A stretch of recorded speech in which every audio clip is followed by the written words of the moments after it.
and welcome you. This is our Christmas Eve special of Muse on the News, and we're delighted to be able to be with you this evening. I'm Lisa. I'm Cal. I'm Molly. I'm Jana. And I'm Reverend Mike tonight. Hi. Yes, we're thrilled to have Reverend Mike with us. Mike is with his extra special hat. A great friend of Pride in Surrey. He's a vicar here at High Cross Church in Camberley in Surrey Heath, and has always supported us in everything that we've done for Pride over the past couple of years. And he's a real special friend to us, and so we're thrilled that he's with us this evening. Absolutely, he's Surrey's rock and roll Rev. Just don't ask me to sing. So by now you all know the drill. We're here to talk you through some news. We've changed it a little bit for this evening because we wanted to bring you some uplifting stories of joy and love this Christmas.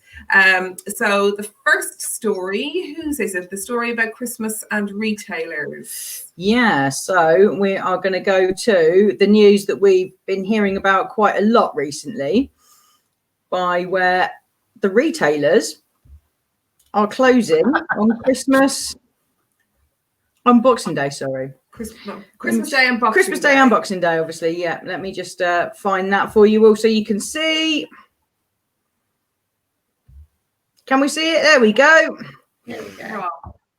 So I think this is absolutely incredible because, as we know, usually we all panic shop in the weeks prior to Christmas, and then we have Christmas Day where the retail staff get a break, and then everything goes mad on Boxing Day for the Boxing Day sales, and then it doesn't stop. So basically, our hardest working staff, or some of our hardest working staff in the country, get less than 24 hours with their families. And a lot of the big retailers, which include M&S and Tesco's and Asda, a lot of toy shops, a lot of people that would have huge sales going on Boxing Day, have decided not to start that, and they are closing the doors, and they are allowing the staff that have actually worked probably harder than anyone else all year, the retail staff, to have a little bit of extra time with their families. So what do we all think of that?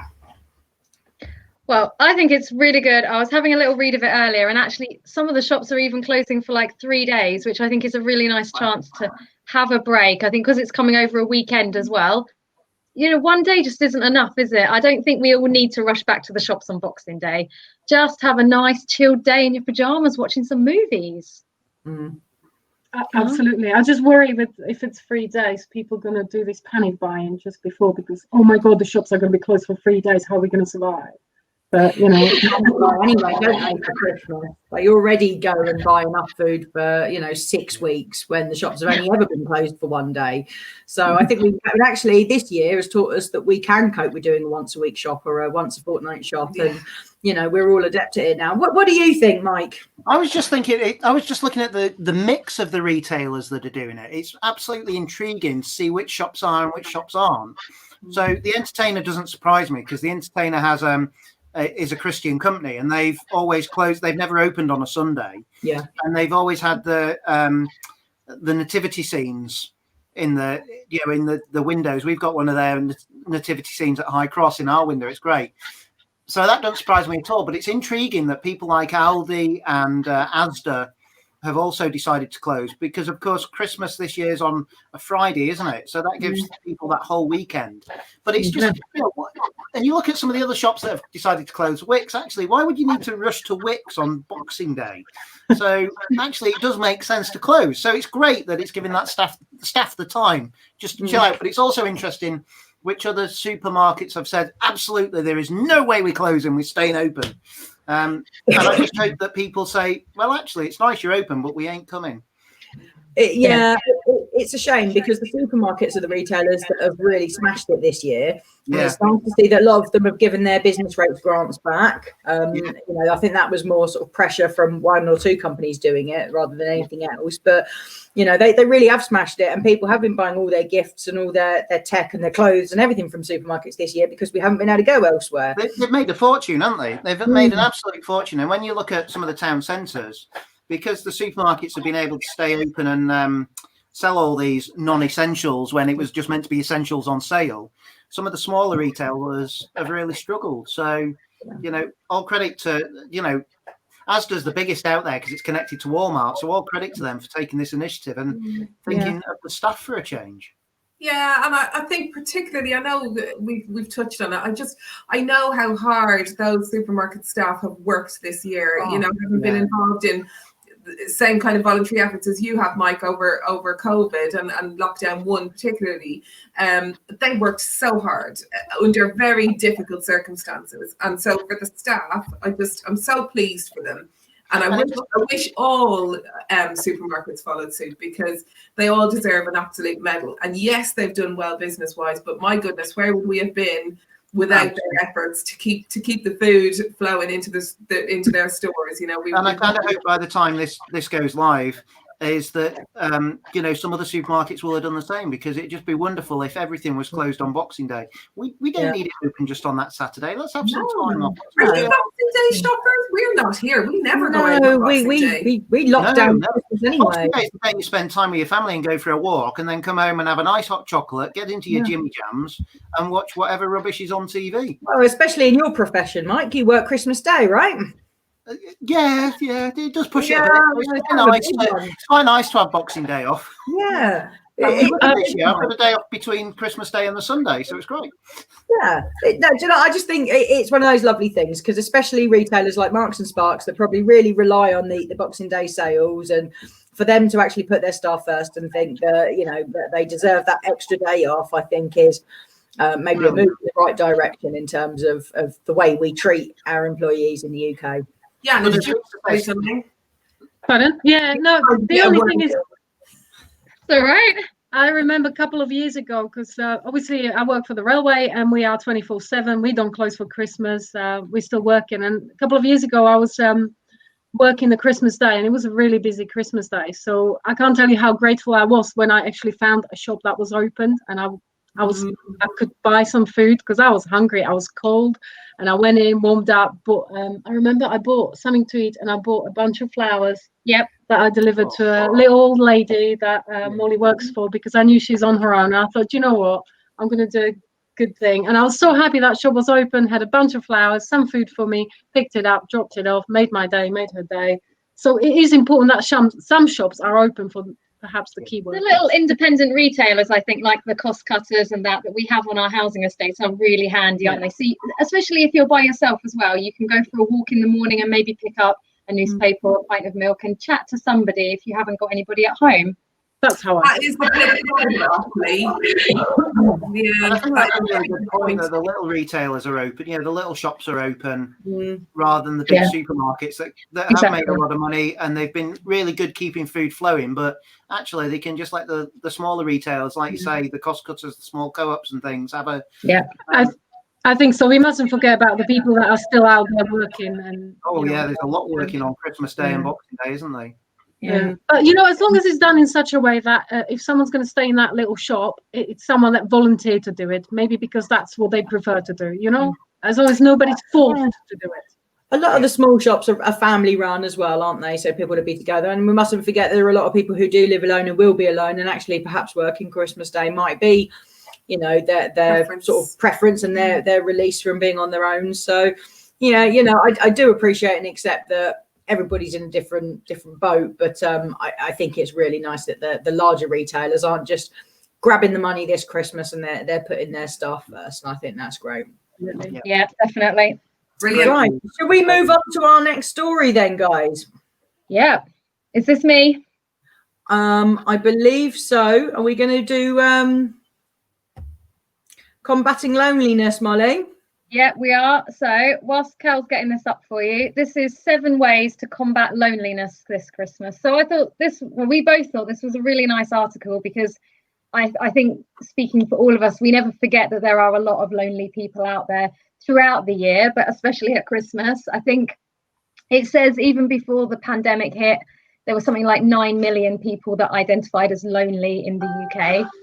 And I think it's just going to have skyrocketed, going with sort of the increased effects of the pandemic this year, and the fact that even though we've sort of been allowed to I say that loosely, to share households with people this Christmas. There's going to be a lot of people out there that don't want to do that feel that they're at risk, maybe older grandparents that have got young grandchildren in the family, and maybe they're at school and there's a lot of COVID, and so there's going to be a lot of people that are choosing to spend Christmas alone this year, and maybe that doesn't always mean they're lonely, but it can be quite a long stretch when there's not a lot going on. So this is 7 ways that you can combat it, and some things that hopefully we've already talked about, which is like volunteering. There's Crisis at Christmas, there's your local church, there's food banks, maybe connecting through Zoom with people that are on their own, relatives. I know we're thinking of doing just like half an hour, just all jump on and just wish each other happy Christmas so that we can see each other's faces. You're gonna there's a really good thing that says write to a stranger. I used to love being a pen pal when I was younger, and actually I still like to write letters, but I think it's a bit of a lost generation now, so it would be really nice to try and find somebody that lives on their own and maybe correspond with them, or maybe pop round and have a chat on the doorstep. So what do you guys think?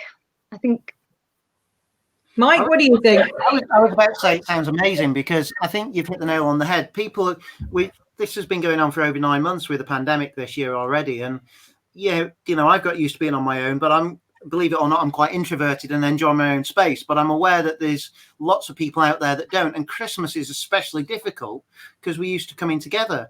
Even those that would spend a lot of time on their own would often go out for a Christmas dinner with friends on Christmas Day, or go to church hall for a dinner or something.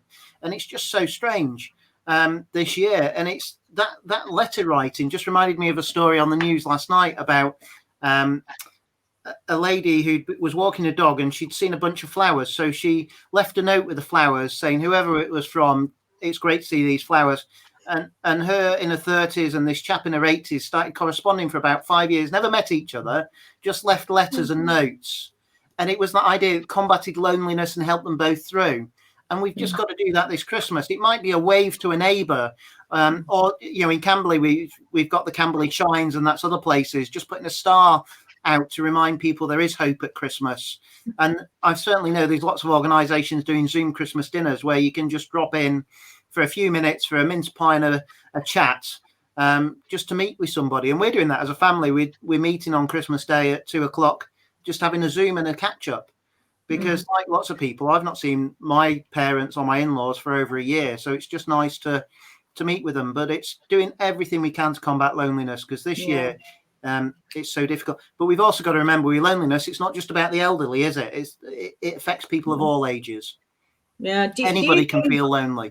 Yeah. Do you think this year, with the lockdown and the situation, that people have found new ways to combat loneliness, and people are already, better equipped to deal with Christmas alone because they've been locked down for 9 months? Do you think that we've learned new ways to stay in touch? Let's hope so, because I think we're proving it now. 9 months ago, we wouldn't probably have sat and done this, would we? No. So it just shows how much we're more connected. Even with church, I could probably, 9 months ago, I wouldn't have been able to tell you how to Zoom a service, let alone put it on Facebook Live or anything like that. And now we just do it as second nature. So I think, and I've got lots of people from my congregation and people around Camberley that come into services just because they're used to now using the technology and not afraid of doing it. People are still nervous of some social media net platforms, but they're not nervous of other things. So it's people are connecting in different ways, but it doesn't alleviate loneliness. It's still there. And we've just got to work out how to do it in a safe way. And I think that is the key. It does worry me over Christmas with the, just get together in bubbles of up to 3 groups. It worries me about in February. Let's put it like that.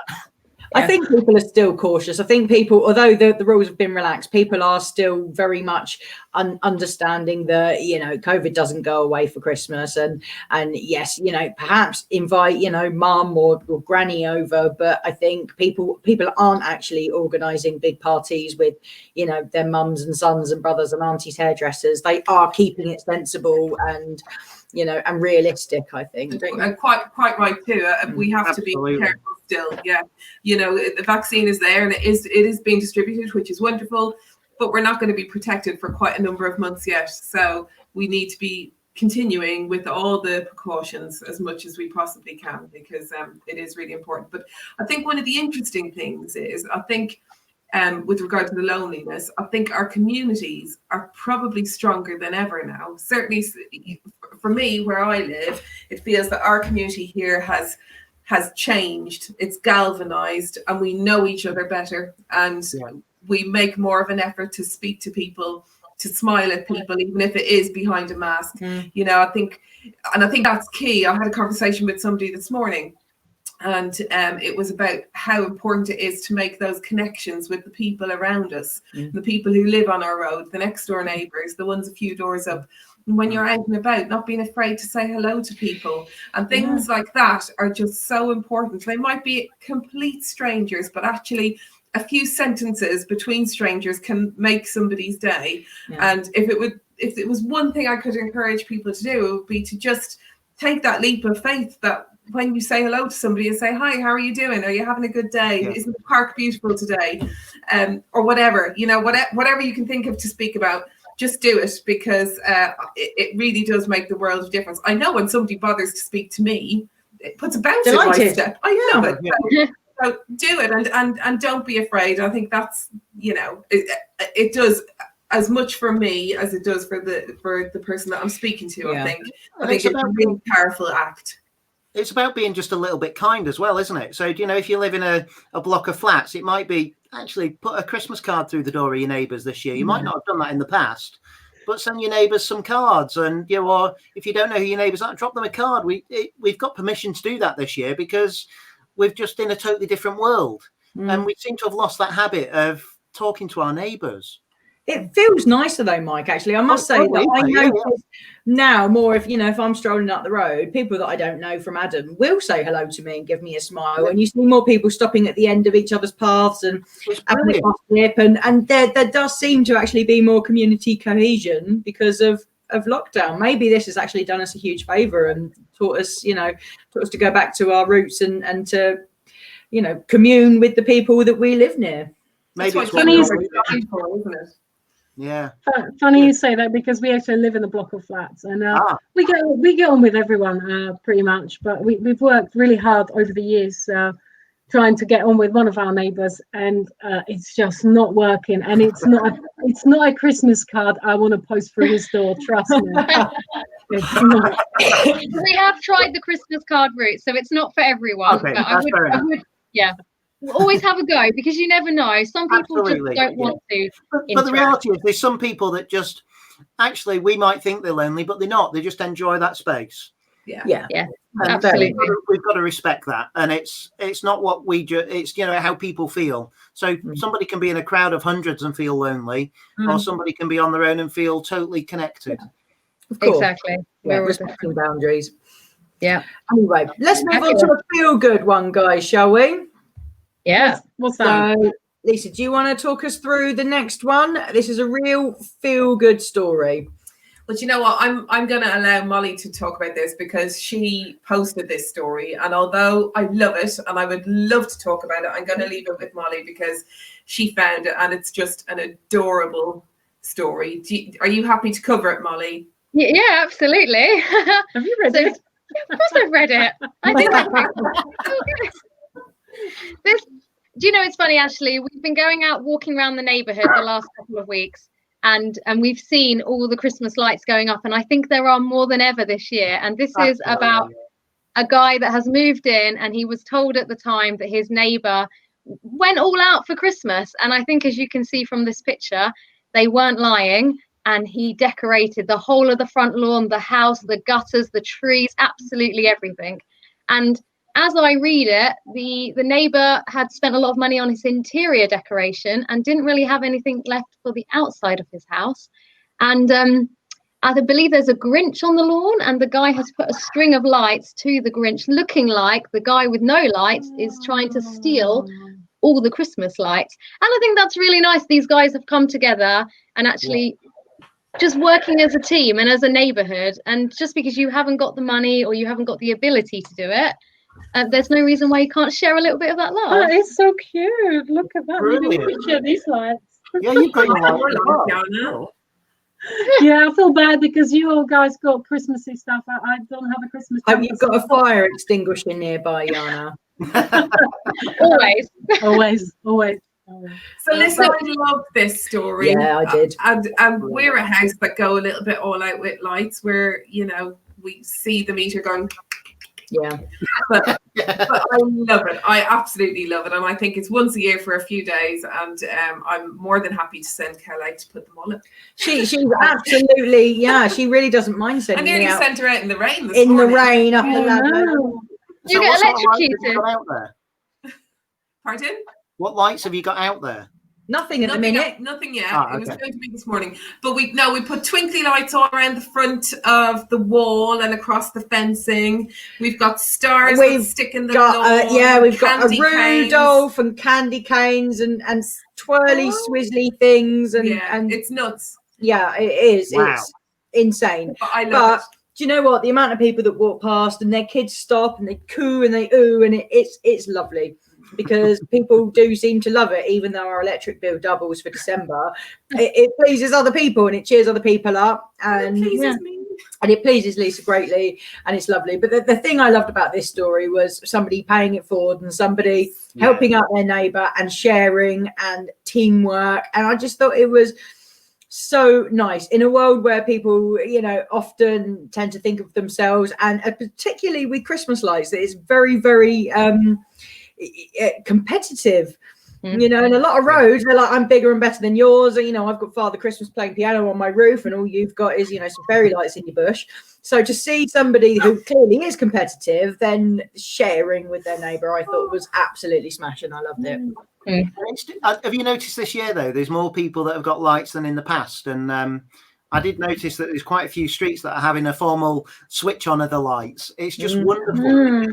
Yeah, how lovely is that? You know, it's awesome. People are finding ways to bring the Christmas cheer that we would ordinarily get from the big town light switch on, and you know, the gatherings and things like that. And I'm really heartened by it. Anyway, there's a house up the road from us actually, and it has an absolutely huge tree out the front. It's the biggest thing you've ever seen. It's up to the top of the beyond. It's higher than the chimney up of to their the roof. roof. Wow. It's absolutely covered in. It has to have been professionally done because it's just absolutely. It's like something from Times Square or something. Yeah. It's beautiful. In the middle of our little housing estate. Yeah, but people keep driving past and they'll stop and they'll beep and they'll go, "Have you seen the tree round it?" So, you know, so people are talking about it and it is creating a buzz. And it's on your estate.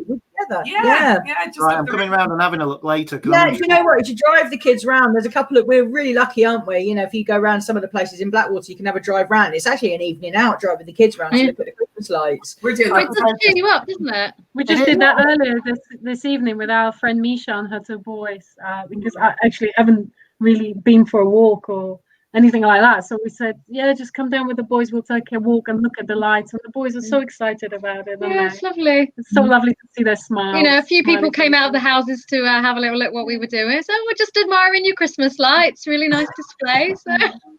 It is nice though, because it just feels as though more people have taken a part this year and thought, what the heck, we've been locked in all year, let's buy another set of lights and chuck them up outside. Because I've done it. I normally don't put lights outside the house, but to my lovely wife's amusement, we've now got them along the guttering. She came home one night and went, "No." That's a classic along the guttering. Yeah, I saw a statistic that said something like, I think it was Christmas light sales, external Christmas light sales have gone up something like 291%. I can believe this year from last year, because people and they've gone up earlier, and people just went like, you know, sod this. It's been a miserable year. Let's go all out and cheer ourselves up by making the house sparkly, and it's smashing. I love that. And I gave in. I'm normally such a Scrooge and don't put Christmas decorations up till a week before Christmas. But I broke this year and they went up on the 2nd of December. Because why not? You know, it's been such a miserable year. Let's just cheer the place up and enjoy it. Yeah. It just makes you smile, doesn't it? It does. Yeah. It's brilliant. And also it meant that I got a bit of peace from my mother-in-law, so it was fine. Double winner. It's a lovely story. Right, do you know what? We're going to move on to something really interesting now. And Jana's going to tell us all about Christmas in Slovakia. So let's get this up. And Jana, can you tell us a bit about how you guys celebrate Christmas in your beautiful home nation of Slovakia? Oh no, that's just going to make me feel homesick. But you guys, for those who know me, I'm a little bit of a bah humbug.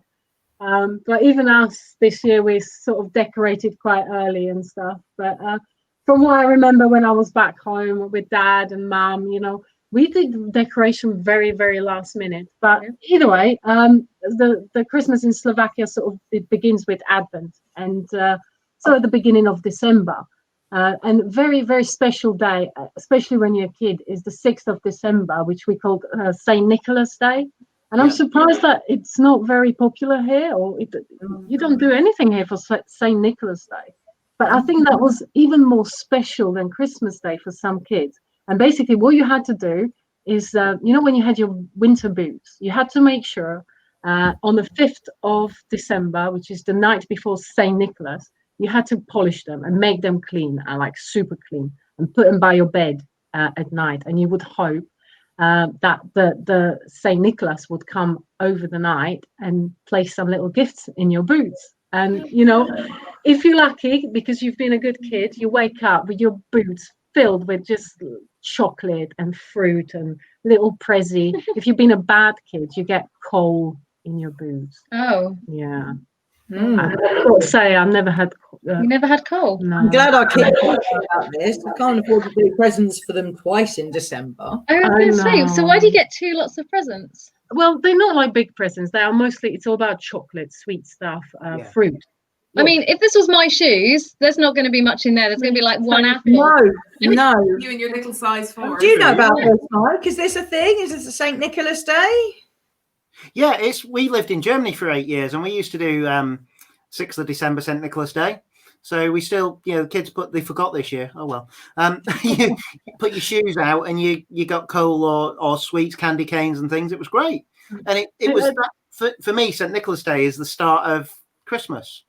Mm-hmm. And I think it's a beautiful, beautiful tradition that I miss in this country, and we didn't do it. Yeah, and it's I've just had a WhatsApp message from a friend about I'm trying to think of the English word now, and I can't think of it. A Christmas service that's on in Germany, and she said, "Oh, you've got to go onto it. Got to go into it. This reminds us of Christmas, and this is one of those traditions, isn't it, in Slovakia that they have in a lot of Europe that we don't have here. We just seem to go straight into the retail rather than thinking of the traditions and what it's about. And we miss out on a huge amount."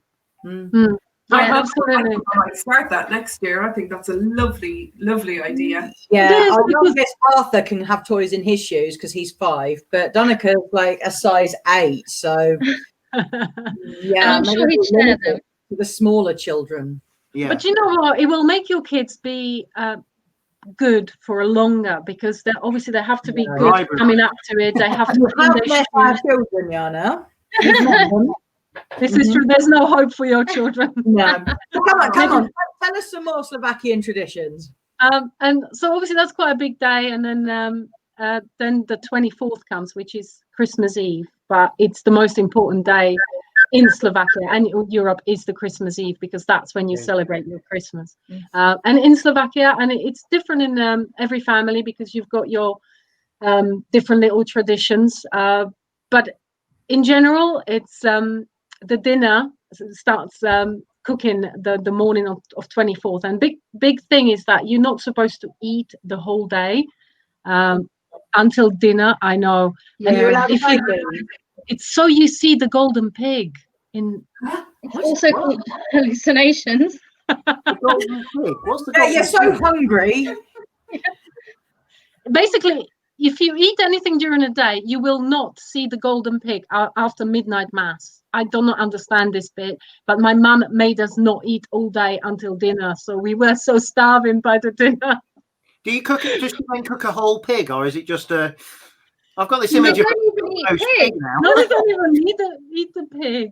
I don't know what this thing about golden pig. I think golden pig represents health and fortune and that kind of thing. So this you kind of find out, Jana, that your old dear was just trying to save a few quid before Christmas. I'm just telling you, no, you can't eat today. It's not on today. Do you know how difficult it is? Because obviously she would start cooking early in the morning, and the smell is just beautiful, and you're so hungry. Anyway, but that's the day me and Dad would decorate. It's the Christmas Eve morning. First thing in the morning, we would decorate the tree together while Mum's cooking and all this kind of thing. But the most important thing is we would buy a carp the day before or a couple of days before, because carp is the Christmas dinner in Slovakia.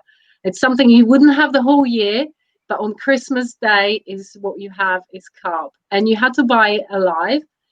Bring it home, put it in your bathtub, which was amazing when I was a kid. There's this carp swimming around in the bathtub, and I would just like poke it and talk to it. And obviously, I was happy because I didn't. And then you'd eat it. Yeah, that was the tough part. But yeah, Did you ever give it a name? Probably. That's the mistake. I know, I know. But you know, the best thing was I didn't have to have a bath or a shower for a couple of days because the bath was occupied. And as a kid, you don't like to shower all the time. Anyway, the worst thing is obviously Christmas Day in the morning, or Christmas Eve as you call it. Dad would get that carp out the bath and kill it, and that was pretty tough and rough. Yeah. And that's what we would eat that evening. So it's not very exciting, is it? How do you prepare Christmas carp? Pardon? How we prepare it? Yeah. So you kill it. Well, that is generally, but hopefully, the way you would begin. And what do you have? What do you have with it? Do you? So potato salad and carp. Okay. It's a cold potato salad and carp. And I know it doesn't sound exciting. You start with a sauerkraut, which is like a pickled cabbage soup with a lot of meat in it, potato, mushroom, sausage, and then you follow by the carp, which is absolutely wonderful meat. Also got like 1,000 bones in it. But it's a wonderful meat. Yeah.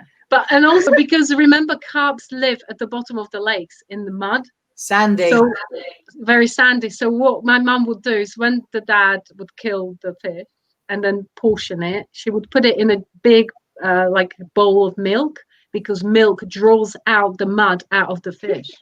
I know. And then now she I know it doesn't sound amazing, but it really was. But it tastes really good. I mean, we tend to go for a bit more mainstream fish, don't we, when we reenact it? You even buy carp in Britain. You can buy it. You can buy it in certain supermarkets, or you can order it in some of the foreign shops.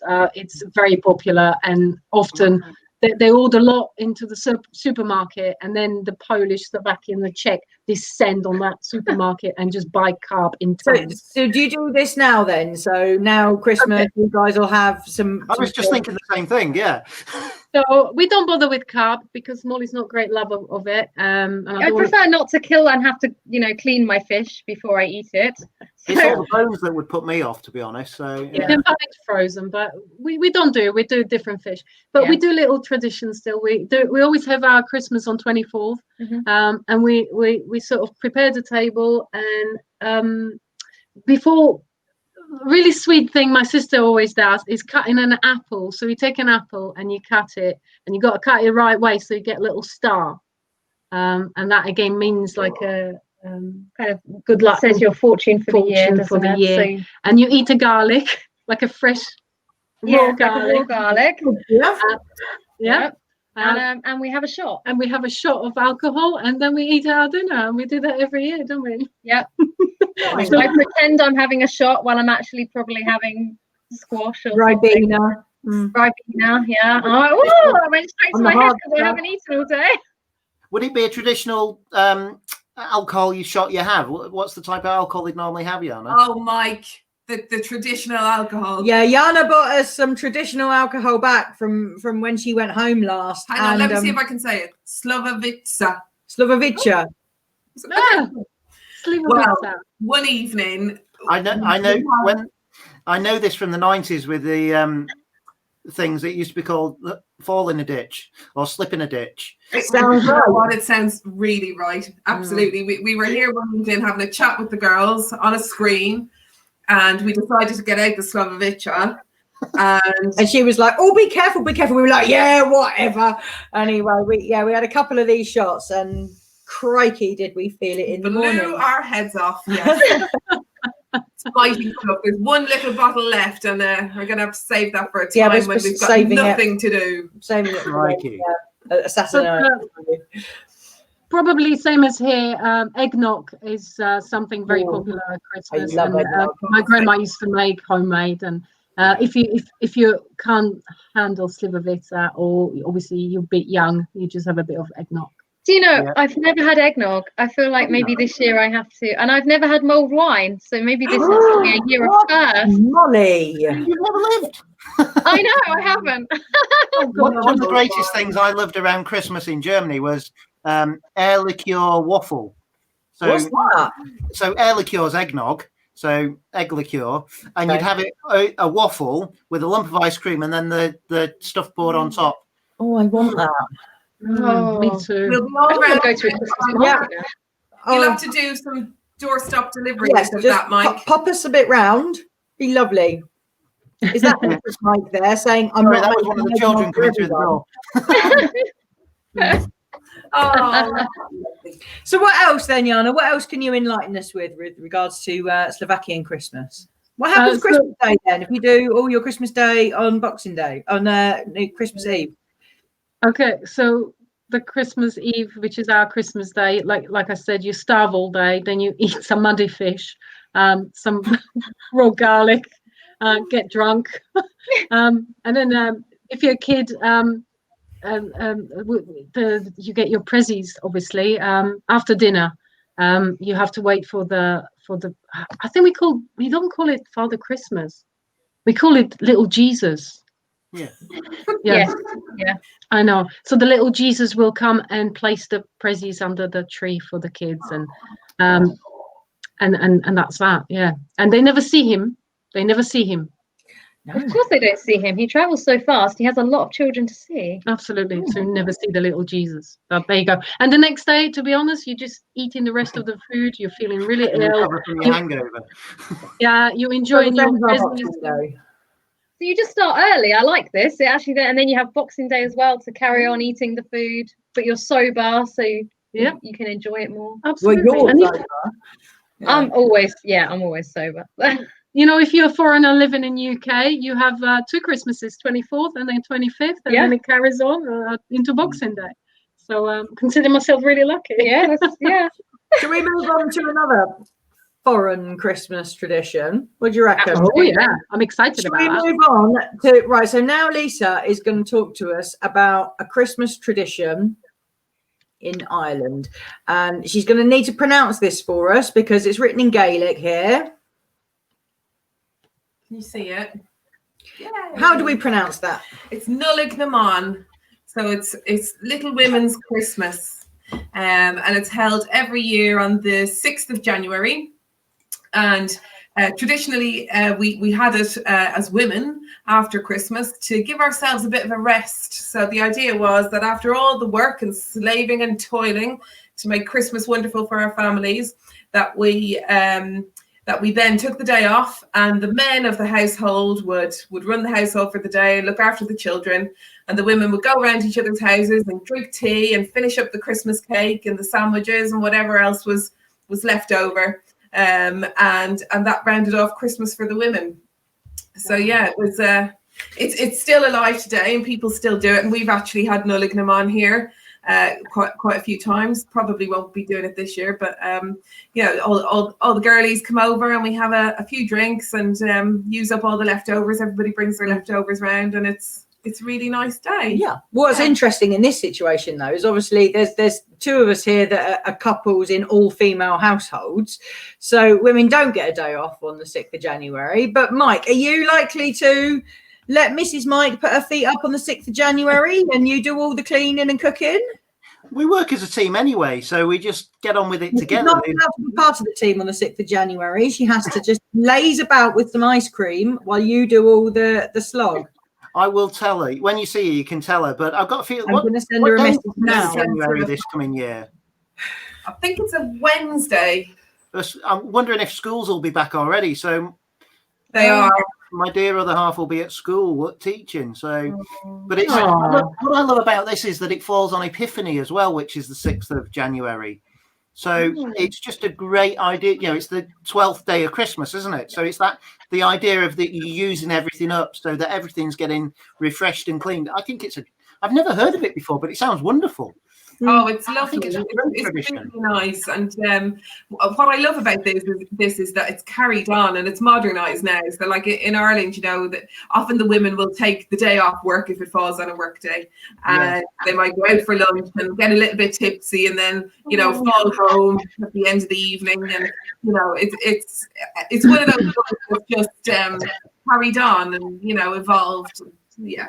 I love it. I think it's brilliant. And I like that it falls on Epiphany because women have done all the hard work throughout Christmas and then they get to the end of it and they go, your turn. Go on. You do it, boys. I just love the excuse of getting a lot of female into the house. Why not? Great. Sounds like a great party. I know. Although we were talking about this last night and Danica was saying, what are you talking about? And we told him, and he's obviously the only male who lives in this house full time. And he was like, well, I'm not doing it for all of you. No. Fair call on him, though. I can get that. What I love was the line in it that said, I'm going to read it out to you. It says, the custom was that women made social calls to the homes of their friends and neighbours and enjoyed tea and the last of the Christmas cake. I've never known Christmas cake to last that long. No, but women stashed it. Yeah, and in Ireland, when we make it, it's a big sort of like, you know, 15-inch square. Like it's a proper huge cake. They know that they're saving it for January. 12 days. And they feed it after Christmas Day. They still keep tipping brandy on that thing for days after Christmas Day. I find that, you know, do you make your own Christmas cake and feed it as well? Yeah. Well, my mum does for me. Yeah, I find that the real problem is I miss the cake quite often. So I go to pour it on the cake and it goes, I don't know what happens. You slip, and I know. What can you do, Mike? It's not your fault. It's an act of God, Mike. It's not, obviously, yeah. At least it comes with a glass sometimes. Yeah. And headache pills. Yeah. No, I just love it. I think it's a wonderful tradition, and I just wonder I want to know more. Do you know where the history of it comes from? You know, the real background history. No, it's dated right back, like back centuries and centuries. Yeah, I can imagine. It's just a wonderful tradition, isn't it? And it just feels so special. I'd love to see it. Love to see it. Yeah, and in Ireland as well, you can't take the decorations down before that date either, because it's bad luck, right? So you can't take it down before the Epiphany. You have to leave everything up until the 6th. I don't get away with doing that here, but I always have a nativity scene up in the house, and I never, ever take that down until the 6th because I just don't want that bad luck. It's also the tradition, isn't it? In a nativity scene, though, people put the kings in, but technically the kings don't come until Epiphany. Yeah, I know. Well, I kind of leave them off on the side. She might think it's good luck, but it's actually not good luck because Christmas decorations have gone. So every time I'm trying to hoover or dish a dinner up, I'm knocking baby Jesus off the side and the stable's going here and there's a cow in the fireplace. As long as you don't hoover Jesus up, you're okay. If you lose Jesus up the vacuum, you know it's gone wrong. Yeah, no, we've never yet hoovered him up. Never hoovered Jesus. And I can say that with my hand on my heart. Oh, right. Well, that is the last of our stories for this evening. And we hope we've given you a bit of a giggle. Mike, would you like to impart some Christmas wisdom on us before we round up? I'm just going to say something else. I've just glanced at the screen of the story, and a line that I missed was a curious belief was that all the well water in Ireland was said to turn into wine at midnight on Little Christmas. Oh, yes. Get in there. I just thought, wow, that's amazing. You know, no one was permitted to go out and observe this spectacle or even sample the well water, or they'd be met with very bad luck. So it's one of those wonderful things that it turns to wine, but you're not allowed to sample it. No. Look at this glorious stuff. But no, it's not for you. Absolutely. I just love these wonderful traditions because I think there is a danger, isn't there, in us. Oh, something went funny there. Am I still there? Sorry. Oh, it's all right. There is this danger. Oh, it's too much technology. There's this danger, isn't there, that we get so skewed towards all the... You keep changing the screen and it's throwing me. I'm a bloke. Listening to you. We just love listening to you. Thank you. So we get skewed towards the commercialism of Christmas, don't we? And we're thinking about in the news in the last few weeks, it's all been, oh my goodness, Christmas is going to be cancelled. The reality is Christmas is never cancelled, because Christmas isn't about the retail. It's about what we've just been talking about, the goodwill, the kindness, the time to get together with family and friends and to remember those traditions. And that's what's exciting about Christmas. And whatever happens this Christmas, whether the tiers have changed, whether we lock down, we're not locked down, it's about sharing some kindness and some hope and happiness that comes to us. Certainly me as a Christian, I believe, Christmas is the birth of Christ, that Christ came into the world as a savior to all. And those are many different faiths and religions believe that Christ is a prophet. And that in itself brings some wonderful things. For me, it brings hope. It brings joy. It brings love. And hopefully it brings peace to the world. So whatever you're doing this Christmas, let that hope shine through the kindness you share to others, to neighbours, and just have fun. But above all this Christmas, I think the biggest message that's got to be out there is be kind and be safe. And together we'll get through what's going on. So have a wonderful Christmas and celebrate. And I'm just going to go now and try and find some carp to see if I can.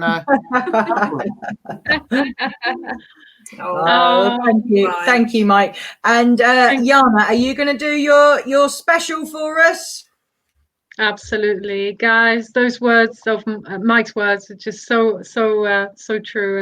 And remember also that you are not alone. Whether it's Christmas or Easter, whether it's any holiday, any time of the year, 365 days a year. Us here in Pride in Surrey are always here, and you can reach out to us via the text message. If you text talk in capitals to 88440, and we'll be there to point you in the right direction, offer some help, advice, anything you need. Just please do not feel that you are alone, because you are not alone.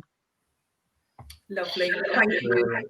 So Merry Christmas from us. You might see our faces pop up on your screens over the next couple of days. We've got some really nice Christmas programming for you, and we hope that you'll be able to join us. But do take care. Have a lovely Christmas. You know where you are if we need us. And once again, Mike, thank you for joining us. You've made our Christmas special extra special. It's a real pleasure. Merry Christmas, everyone. Keep safe, and if you need help, you know where to call. Thank you, Mike. Merry Christmas, guys. Bye. Merry Christmas, everyone. Merry Christmas. Merry Christmas. Bye-bye.